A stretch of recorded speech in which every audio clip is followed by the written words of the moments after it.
Hi, my name is Wayne and welcome to my channel.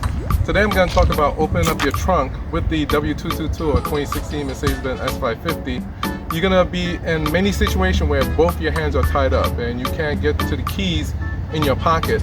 So basically what I'm going to do, I'm going to show you how to have your keys in the pocket. You don't have to reach into it, and we're going to show you how to open up the trunk. So we're going to approach the back of the car. I'm going to show you the improper way of opening the trunk. We're going to put 1 foot here, thinking that the trunk will open up, and it's not opening up.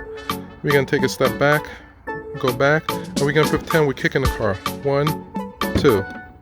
And there you go. The trunk is open, and now we can put our heavy items in the car while our hands are tied up. And basically that's it. Subscribe and like, and I'll talk to you soon.